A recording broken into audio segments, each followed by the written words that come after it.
Around a third of the entire Quran is made up of stories, history, narratives, examples of peoples before us, individuals and nations and civilizations before us. Stories like Yusuf alayhi salam, which Allah says, I have revealed to you the best of all stories. That's fiction, non-fiction, past, present, future. The greatest of all stories. نَحْنُ نَقُصُّ عَلَيْكَ أَحْسَنَ الْقَصَصِ. These are the greatest stories, and Allah is saying it, and He's seen it all, right? He's written it all. That He has the past, the present, the future all in His hands. This is the greatest of all stories, but those in the Quran, the stories of prophets, the story of Yusuf alayhi salam in particular. Imagine being a small boy that's betrayed by his own brothers, thrown into a well, thinking that that's probably the end. Being sold into slavery, thinking it couldn't have gotten any worse. Soon after ending up in prison, thinking, wow, what a life. And then coming out to be the prime minister or the head of finances, head of economics, however you say it, a minister or a wazir or an advisor to the king. Like, it's an incredible story. And obviously it deserves its own khutbah. But it's one of many stories in the Quran. The story of Musa alayhi salam, right? Your adopted father is actually the worst person on the planet, possibly the worst person in human history.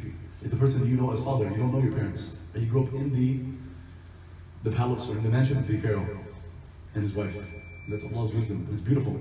Because Fir'aun was slaughtering the males of this society that's already been enslaved and persecuted for hundreds of years, generation after generation.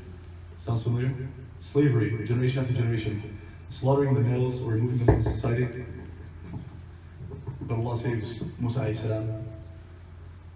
And he grows up in the mansion itself, in the palace itself.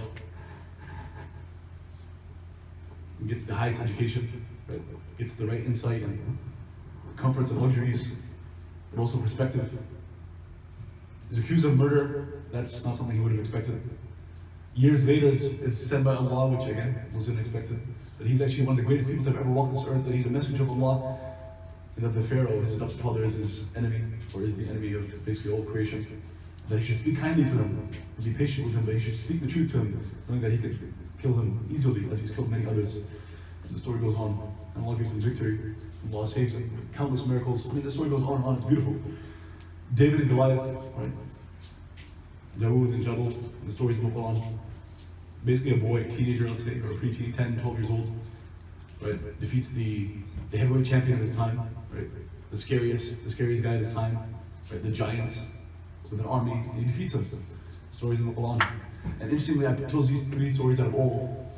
There's something unique about them, that they are not only the Islamic tradition. They're not stories that only Muslims are inspired by and read and hear, and they're not only ethos or values or literary themes in our books and our traditions, but they're universal. They're the Jews and the Christians, and today basically US and Europe, and pretty much universal, global. Everyone knows these stories. Everyone knows David and Goliath, right? We read about them in school. Your atheist teacher still teaches you about David and Goliath, which is beautiful because he was a prophet of Allah. Dawood alayhi salam was one of the 25 messengers mentioned in the Quran. It's beautiful. And everyone knows the story of Joseph. And everyone knows the story of Moses and the Pharaoh. And the word Pharaoh is used a lot to describe people, but not just from Egypt, not just at that time, not that place. Right? The Pharaoh mindset. Someone is pharaonic, it's an English word. And then Musa alayhi salam, his story of going up against the Pharaoh this time has beautiful implications and has beautiful spins on it when we talk about the history of enslaved Africans in this country. When we talk about Malcolm and Martin and Muhammad Ali, it just happens to be, I don't know if, I've never heard anybody say this, but it's interesting to me that it happens to be the older name starting with M, and so does Musa, and so does Moses. And they were the Moses of their times in the sense that they were trying to lead their people, crushed, persecuted minority, enslaved minority, or post-slave, after generation after generation of slavery, against the pharaohs of their times. It's beautiful. So a third of the Quran is stories and narratives. So this is the book, the final revelation to all times and places, to all people, by Allah who created us, who knows us better than we know ourselves. And 1/3 of the Quran is stories, and the 2/3 is a mixture of law and theology, of course, fiqh and aqidah. Some of it is do's and don't do's, and other of it is spirituality and sin and forgiveness and Jannah and Jahannam and maybe 100 other themes, right? But a good chunk of it, stories and history. So there has to be a reason for that. That's the theme and the topic of the khutbah. There's plenty of space. There's plenty of spaces. So now join us if you guys can move forward. There's wisdom in this. Allah knows us better than we know ourselves, and He chose to give us these narratives, these stories to inspire us and to educate us. It's a universal thing that human beings love stories of all ages. If you think about it, many ways to think about it. One way to think about it is possibly these stories of our times are the most told stories of our times. Maybe not the greatest stories, but the ones that are most told, and most heard, and most shared, and most understood are those we watch in movies. But really, what is a movie? A movie is just, or a film, or a YouTube video, is really just a story. It's a modern, it's a high-tech way of presenting a story. It's nothing new in a sense. Right? So the Hollywood of our times is presenting stories, shaping the world culturally and socially, also ideologically. The Harvards of our times, right? The Hollywoods and the Harvards. The Harvards of our times are focusing on the intellectual, the academic, and so on. Really what they're doing is they're sharing stories. It's just different. Sometimes the stories are the same, sometimes they're different. Sometimes they're presented in a different fashion, but really they're stories. They tell you about human history, and about different themes, and different people that rose and fell, and different ideologies, and different civilizations, and different religions and faiths, and different ways people have studied the universe, right? Different innovations and inventions. That's the university, that's the higher education system. Stories, right? And that's not here to criticize them, although we disagree and agree with some of the stories, but to tell you how powerful stories are. And as Muslims, we know from the Quran and even from modern examples, and I'll give you plenty more, that we have the greatest stories and that Allah uses stories.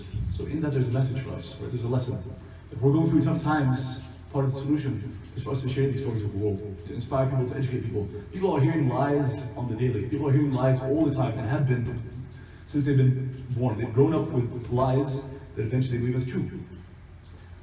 And we know that lies are major sins, and there's a reason for that. That a lie can be more dangerous than murder and theft and all that. You can hurt entire people, you can hurt an entire, you can hurt a family, a community, a society, you can hurt a whole country. You can hurt humanity through lies. It's just words, but it's very powerful. And we see that in our own lives. If you're a person of color, if you're brown or black, then it depends on where you are in the world. In the US today, unfortunately, you can suffer because people have heard and believed certain lies about people and where they come from and how they look. And if you're Muslim or based on other faith, there are people that have heard lies about religion and about Islam specifically that have influenced them. And because of that, we have women being attacked simply for the way they dress. Muslim women. We have kids being bullied across schools across Houston, across the world, really. The statistics are there, the studies are there. People being bullied. It's because of lies that they've heard, things that they believed. They've been brainwashed. And of course, there are also bigger examples.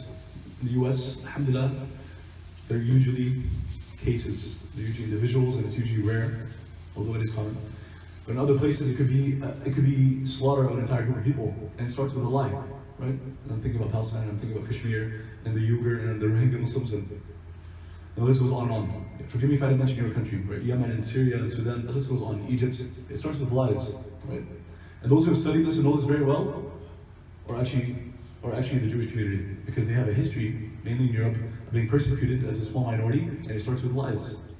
You easily take a group of people and you lie about them, and then you leave those with bad intentions and bad manners and bad morals and bad lifestyles to commit crimes against them, accuse them of the ones committing the crimes, these lies. And if they're criminals, if you believe that entire group of people, or at least individual, is a criminal, constantly committing crimes, hurting you and your people, someone who's spending their lives trying to fight you, so it makes sense to fight them. But it was a lie. You're fighting people that are innocent.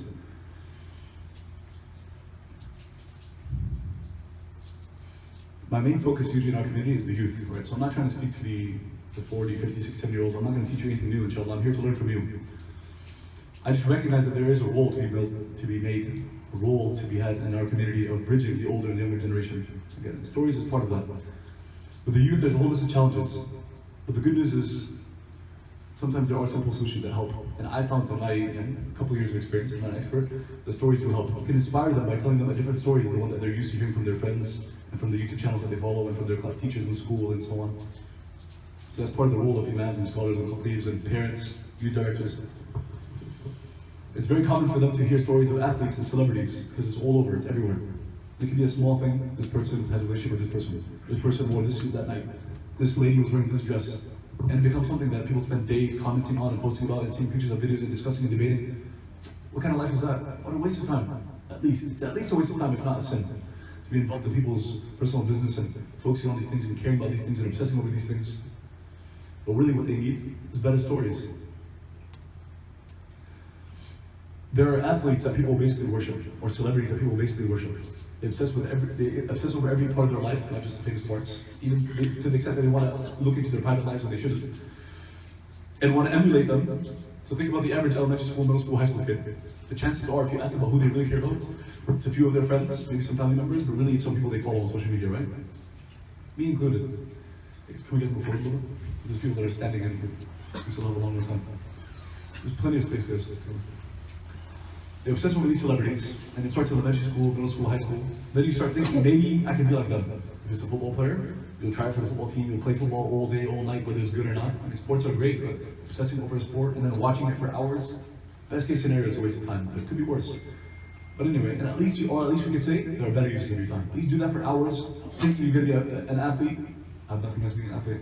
You think, but once you're in high school and college, and maybe that boat is passed, because the statistic, the chance of being an athlete is very, very little. But the people that are obsessed with athletes, it's a much bigger base. So you're obsessing over these things, and you're watching this hours and hours. But then now you're 20, now you're 25, now you're 30. Chance of being an athlete is basically impossible. And then what do? Then you spend your 30s and 40s and 50s and 60s watching those sports. You're sitting on the couch and watching other people play. You see where I'm going with this? It's a life. We only have one life. You have one life. If you had 2 or 3 lives, you could spend one watching sports, one doing whatever it is, jumping off of, I don't know, whatever it is that you think is cool. And number 3, worshiping Allah. But you only have one life. So you want to worship, you want to spend it worshiping Allah and inspiring other people to do so. So tell a better story. That is our challenge. Our challenge is to tell truthful stories that will inspire and educate people. And alhamdulillah, the greatest stories ever told are given to us by Allah. Some modern examples, right? Some contemporary examples. Because if I speak about companions and Sahaba, and you've all heard them, and you know them better than me. Some people that work for them, right? Young and old. Some people, they hear about Sahaba, they hear about prophets. And honestly, again, I'm repeating, those are the best stories ever told. And they have no dragons and no fairy tales, they're real. That makes it even more impressive. It's more amazing what Yusuf went through, because it wasn't Shakespeare writing it and there's a play. Because if you look at the plays and the way that the stories were, the best stories were ever told, fiction of course, Yusuf story fits the exact, like the perfect rise and fall and action and climax, fits it perfectly except it was true. But anyway, but for some people, if it's like 1,000 years ago, 3,000 years ago, it's like, cool story, bro. These more dragons. They're not interested. What if you tell them modern examples? What if you tell amazing examples of people living in our times, in the last few years, that you might have not heard in school, you might have not seen in a movie. But inshallah, what they hope they will be movies, and maybe Muslims need to make these movies, right? A few examples. Did you know that 2019 is exactly 400 years since the beginning of slavery in the US? 1619 is the first recorded group of people forced into slavery from Africa and brought to what is now the US. Of course, it wasn't the US at that time. This is 150 years before the US was even a country. A fraction of those, a lot of people didn't know that, but I'll let that sink in. It's been 400 years. It's beautiful, it's amazing, because it's disgusting, it's atrocious, but in it there's huge opportunities, and in it there's a lot of lessons learned. But a third or fourth, a good sizable fraction of those slaves were Muslim. And some people didn't know that either. And that's also beautiful and amazing. It's Allah's wisdom, because it's Northwest Africa, right? If you think about it. Some of them were pagan, some were polytheists, some were Christian, and some were Muslim. So a fraction of those that were forced into slavery and brought to what is now the US were Muslims. Right? And some of those stories are amazing. Among those quote-unquote slaves, and we don't call them slaves because we see them as nothing more than slaves. I'm going to tell you the stories. These people were incredible, but they were treated slaves as being not even human. So anyway, the word slave could be insulting. But among them, some of them could read and write. And to us, it's no big deal because pretty much everybody can read and write, at least in the US and Canada and Australia. Even pretty much around the world, my generation, I think it's a good sizable fraction, if not majority, can read and write. But that wasn't always the case in human history. And especially the mindset that they had, right? When the white, we're generalizing, but when a white person enslaves a black person, you have to justify this. It's cruelty, it goes against your fitrah. So you have to be Muslim to know that enslaving someone else, mistreating them, abusing them, whipping them, killing them is wrong. And they did that and much worse. Every human being knows these things are wrong, but there has to be a way of justifying it, which goes back to lies and the stories that they've heard. But amongst the ways they do that, is they tell themselves, well, I'm white, they're black, I'm better, they're lesser human, they're not as human as we are, there's different types of human, they probably don't have a soul, but maybe they're human. All sorts of nonsense that Islam has taught us isn't true. It's from the get-go, it's just false. Right? But among the things they told themselves, right, and you've heard this before, there's different versions of this all throughout history. We're more educated, we're more enlightened, we're inspired, we're Christian, they're not. There's different ways of saying it. Some people say we're Muslim, they're not, but we're educated, we're inspired, we're a higher person, we're enlightened. That's a very European idea, which is all Khutbah, it's nonsense. But anyway, we're enlightened, they're not, they're savages, right? They look like monkeys, they're just animals running around in the jungle. I know it's nasty, these aren't obviously our views, but this is what was being said. They're animals running around the jungles in Africa, we're going to tame them, we're going to bring them to, it was in America at that time, but we're going to bring them to the New World, and we're going to build up this civilization, the whole world's going to see us as an example. They're going to have their role as building it up because that's all, they're not capable of doing anything better, and all sorts of nonsense, all these stories that they told. But the beautiful thing is, to go back, some of them could read and write, and their slave masters couldn't. So what happens to the story if we're more enlightened and more educated and we're more, it falls apart. Some of them could read and write in multiple languages. Wow. And this person, you have them out in the fields, picking cotton all day or doing whatever it is that they're doing and being whipped and the way they're being treated, I think it needs its own khutbah, but some of you know, some of you have seen these shows and movies, some of you learned this in school, some of you haven't. But it was the worst manifestation of slavery in human history, because the Romans and the Persians and even the Arabs and pretty much every civilization has had slavery. But this is the worst manifestation of slavery ever, right? The kid who's born from his mom is taken and given to another family, right? Is basically born into slavery generation after generation. What happened to the moms? I don't want to talk about it, to be honest. It makes me uncomfortable. But what happened to the moms and what happened to the dads and what they had to see and what they had to go through and how they were ripped apart and how they were tortured and their backs. If you go on Google images, see the backs, like it doesn't look like a human being anymore. Like, subhanAllah. But anyway, and some of the imams in our community, African American imams, who's basically part of that tradition, their teachers were part of the enlightenment. We'll get to it, the revival movement of Muslims in these communities. But they say that this phenomenon of slavery, which was millions and millions of people, could not have happened except that it was under a religion or a false, it's not even a religion, it's a false religion or a false belief. Jesus is Lord, right? Amongst other things. If there wasn't this overarching like false belief or false religion, things like this, these injustices couldn't happen. The point is that truth and justice are linked, right? That Islam will not allow injustice towards any human being, whether they're Muslim or not. Okay, that's another story. It's amazing. Among these slaves, these are names that you can possibly research and look up if you haven't heard. Bilal Muhammadi, Amr bin Saeed, Ayub Suleiman Diallo, their stories are amazing, their biographies are there. Some of them wrote their own biographies while they're enslaved in Arabic and English. Some of them were scholars in Africa when they were forced into slavery. Scholars, experts in fiqh, experts in the Maliki madhab. When the first time I hear this, I'm like, it takes me a while to like, what is that? Like, because we learned about slavery in school, but that's not what we learned, obviously. And if you've heard this before, I think it's still amazing. Right? Some of them wrote the entire Quran from memory in Arabic while they're enslaved in what is now the US. Like it's like Virginia and North Carolina and Georgia, 400 years ago. Tell me that's not amazing. And they would write, they would quote ayat about like pain and suffering, and they don't know where their families are. They never saw their families, I guess. And they don't know where they are, and like the food that's given to them, the new diseases, and they're under the sun and they're being whipped, and they don't even know what's going on in the community. Barely speak to the people. All that they wrote ayat and hadith about. The Prophet has been through pain and suffering, and Allah's with us, and Allah ma'as sabrin, and all this stuff, and it's preserved to today. It's amazing history. So that's slavery in the colonies, right? That's the history of Islam in America. Right? Muslims haven't been in America for only 20, 30, 40, 50 years. My parents came in the 80s and 90s. Some of you came in the 2000s. Some people in Houston, some of the Muslim community that we know, Arabs, Pakistanis, etc., have been here since the 60s. They say 1969, 1965. They're proud of it. We've been here for decades, 2 generations. We built the Masjid, something we're proud of for sure. The history of Muslims in America, or Islam in America, is much older than the 60s and 70s. We've been here for at least 400 years. Because there's multiple theories. And I don't mean theories as in conspiracy theories, as in there's evidence for them, but it's debated among scholars and experts. There are theories of how Muslims have been here even older, even hundreds of years before, 400 years ago, right? Before Christopher Columbus, and with Christopher Columbus, and after Christopher. I just chose not to focus on that because, again, I'm not a scholar or expert in the field. The fact, like absolute undeniable fact, is 400 years. Slavery started, and Muslims were among the slaves. So we've been here for at least 400 years. I think you understand why I'm specifically focusing on this point. Because among the lies that we hear today, that does affect Muslims, especially young Muslims, in terms of their identity. Is it possible to be Muslim and American? Like, what is that? Like, do you have to choose between one of them? Complete nonsense. You're being lied to. You're being deceived.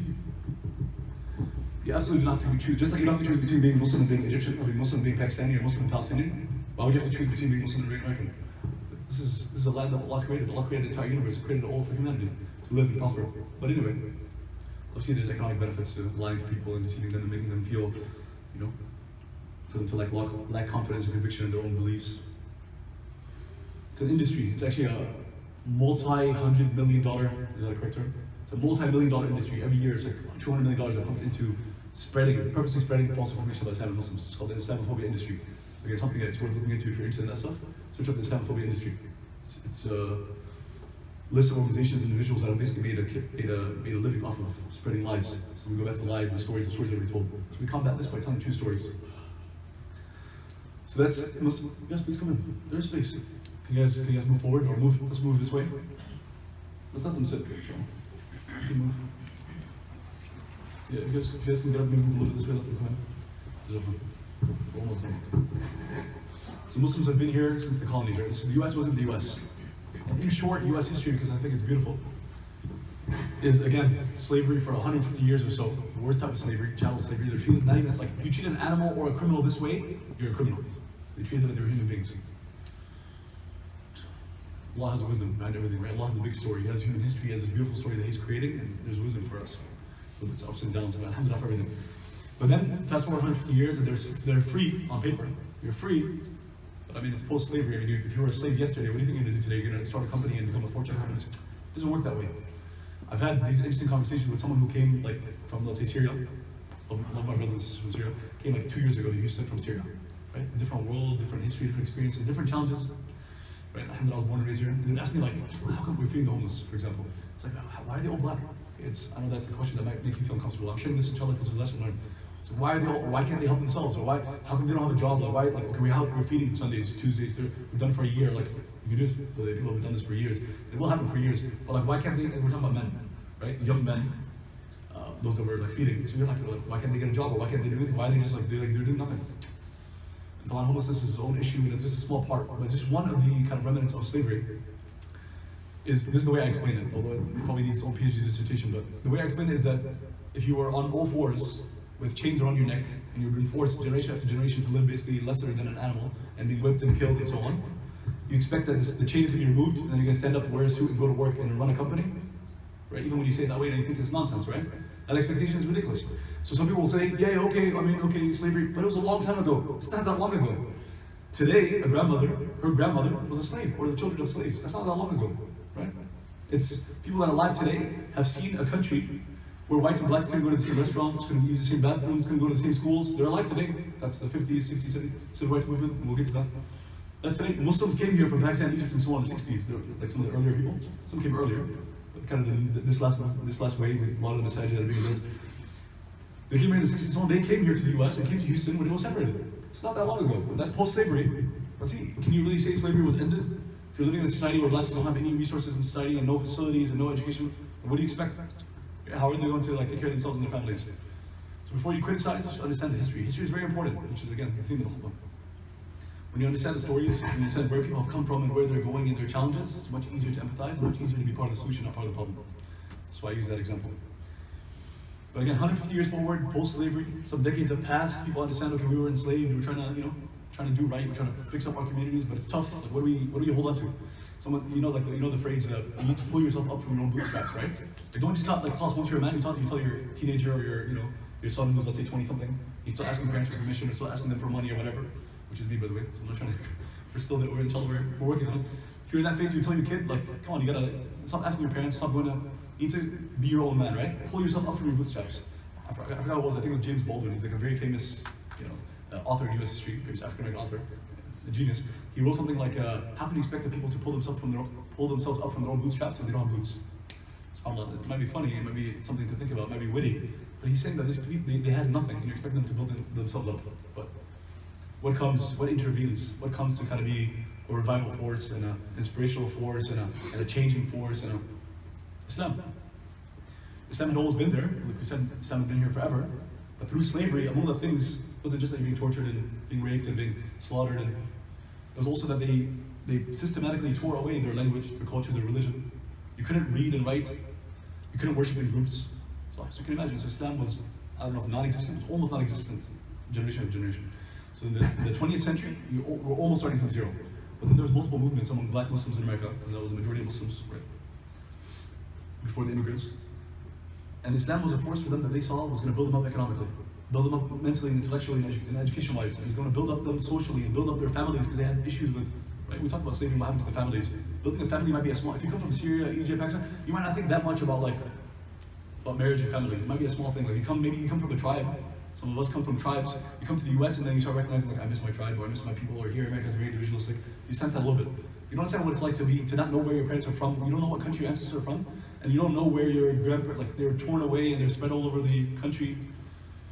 And so for parents, sometimes it's hard to even know how to parent their kids, and kids don't know how to have that relationship with their parents. This is not just the African American community, it's a human issue, but they had this especially. So Islam came to bring people together to build up their communities, and it's beautiful. So then we get people like Muhammad Ali and Muhammad and Malcolm X, and names that we know more than, like I said, Umar ibn Sa'id and Bilali and these people who wrote hundreds of years ago. These are names we know more, but that's a history, it's a tradition. These are stories that are not told, which again is the whole point. And the history of African Americans, the history of black Muslims in this country is beautiful in many ways. Amongst it, which isn't common or isn't something we hear, is the fact that the US, the founding fathers, wrote democracy on paper and wrote freedom and equality and justice on paper, but it was not implemented. And it was actually the fact that this group of people, the 10-15% of America that were black, enslaved, and then freed, it was this group that fought for centuries in order for for us to be almost equal in America, regardless of where you're from and how you look and how much money you have. We're not there yet, of course. But if we have these civil rights and these human rights, and we do have a court system we can go to, and those are following cases as we speak. I'm not going to go into the issues right now, but there's a number of issues right now in the court system, the legal system. If you look into it, you see that, yeah, we're not there. We're not exactly just. But if things are like, okay, acceptable, there's a reason people are coming here from all over the world, because there's close to justice or relative justice compared to other places. It's because this group of people have fought for centuries, generation after generation, risking everything in order to fight so that the country is almost equal. And that's something we don't really hear. That's something that's beautiful. Stories that are worth being told. Muslims and non-Muslims among them have fought and risked their lives and lost even more than that. And what's happened since? So that's the 50s, 60s, and 70s. People like Muhammad Ali, that's known around the world, possibly the most famous Muslim in American history, among the most famous Americans, period. Probably the most famous person in the world today. He passed away 3 years ago, may Allah have mercy on him and his teachers. People that he inspired people in like villages and tribes and so on all over the world, regardless of even their faith. People in every industry in America, the lawyer, the finance person, the engineer, doctor, all of them. You go into their office and you see wallpapers of Muhammad Ali. And they want to be the Muhammad Ali of their industry, right? They want to be the top lawyer in Houston or in New York or in Chicago, right? They want to be the top, you get the point, right? They want to be the top in whatever they do. If they're a motivational speaker, even if they're a Christian preacher, reverend, they want to be the Muhammad Ali. Amazing. Muhammad Ali was someone who wasn't just the heavyweight champion and the boxer, and he was an athlete and celebrity and famous and all the cool, his rhymes and his poems and his spoken word. Not only that, more importantly than all of that, he was a champion of Islam, not just a boxing champion. And he just went around the world and at the highest levels in the 20th century, with no internet, no social media, he was telling people Islam is the truth and that Islam has a solution to our problems. It's beautiful. And what's happened since is that we built about 2,000 masjids across the country, in the US. Alhamdulillah, it's something to be very proud of, right? And this masjid is like, what, a year old now? Around a year? It's among the newest masjids in the country. I think maybe second or third newest in Houston. That's amazing. Over 100 in Houston. We built 2,000 masajid, 200 or so Islamic schools. It's amazing. With all their issues and challenges, that's beautiful. We built tens of non-profits, organizations that are doing great work. Alhamdulillah, we have these stories, right? It's easy to constantly be beaten down and constantly hear things that are bad. Muslims are this and Muslims are that. And even as adults, I don't know, I'm not 30, 40, 50, but I think if I see in your eyes, it is possible that even the 40, 50-year-olds who know better, who know the truth, who understand the history and understand all these things, can still sometimes feel down because you constantly hear lies about you and your community and your belief. It is possible that the stories do get to you. If you constantly hear that Muslims are terrorists, you start feeling like, right? Human nature. The beautiful thing, one of the beautiful things is that Muhammad Ali refused to fight in the war. The whole country was being basically swept into, or at least half the country was being swept into. The war machine going to Vietnam. He was being forced and blackmailed and being forced into this war, and he refused because he's Muslim. So I think that's interesting because it was decades ago. But when people have that argument that Islam encourages you to be violent, or encourages you to, right, you look at the Middle East, there's so many wars, it must be because of Islam. They're Muslims, they're fighting wars, Islam encourages warfare. Couldn't be further from the truth. It's beautiful that in our modern context, that Muhammad Ali refused to fight in the war, and America is a war machine. It's known, and don't be uncomfortable when people say this as Muslims, because at least half the country, at least 150, recognize this, and the other half, they know this. It's a war machine, right? It has nothing to do with religion even. There's no Christianity, doesn't have a lot of this stuff. It's a war machine. Muhammad Ali refused to be part of this war machine and sacrifice everything, not knowing he was going to eventually get all the money back and the fame and the titles. He risked it all in his youth, around our age. He risked it all because he believed that Islam wouldn't allow him to go and fight. So remember this when you hear things like Islam is violent and Muslims are terrorists. So we built up Masjid, Islamic schools and so on. I humbly believe that the future, inshallah, the next phase of what it means to be Muslim in America will include media companies, include telling stories, motivational speakers and speeches, not just in Masjid and Khutbahs, not just in the Masjid, not just in Friday prayer, but around universities and schools all across the world, inshallah, and all across the country. So media companies and new media, especially in social media, it's a huge opportunity. We believe that this comes from Allah, because Allah gives us tools in every time and every place to meet the challenges of every time and every place. That's what I humbly believe.